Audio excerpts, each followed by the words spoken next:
In a quiet village nestled near the French Alps, where meadows hummed with wildflowers, lived a kind-hearted girl named Eloise. The houses were cozy, the bread was warm, but the village had a very strict rule: no singing in the fields. The elders believed silence made the crops grow better. Eloise loved her home, but this rule felt like a tiny chain around her big heart. She felt that songs were like sunshine for the soul. One sunny afternoon, while walking through a field of lavender, Eloise felt a song bubbling up inside her. It was a gentle tune, light as a feather. Tweet tweet chirped a little sparrow, landing on her shoulder. "That sounds lovely. Why did you stop?" The sparrow, whose name was Pipin, had a voice as cheerful as his song. Eloise sighed. "Oh Pipin, we're not allowed to sing here. It's the rule." Pipin tilted his head. "A rule against singing? That sounds like a rule against happiness."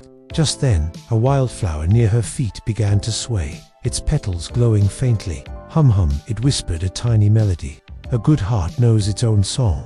Don't be afraid to let it bloom." Eloise looked at the brave little flower, then at Pipin, who puffed out his chest and sang a bold, beautiful note.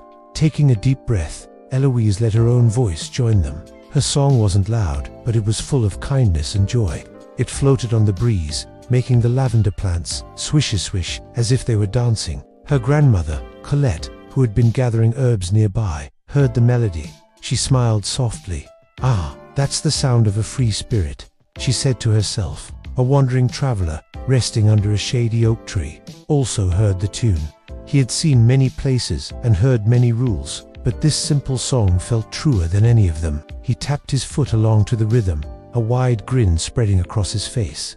He knew that some rules were like heavy chains, but a song from the heart could unlock them all. As Eloise sang, something magical happened. The wildflowers began to hum along, the bees buzzed in perfect harmony, and even the grumpy old goat in the next field stopped chewing to listen. The elders, who had come to scold her, stopped in their tracks. They saw the happy dance of the lavender, the peaceful look on the animals' faces, and the pure joy on Eloise's. They realized her song wasn't a disruption, it was a gift. The village wasn't meant to be silent, but filled with the sounds of nature and happy hearts. From that day on, the no singing rule was forgotten. The fields came alive with music, and everyone agreed the crops had never grown better. Eloise learned that rules made by others can sometimes feel like chains, but true freedom is found by listening to the kindness in your own heart. It's about being honest with yourself and sharing your inner light with the world. Just like a brave little wildflower or a cheerful singing sparrow. Real freedom isn't about breaking rules, but about living with a heart so good and true that your actions naturally create beauty and joy for everyone around you.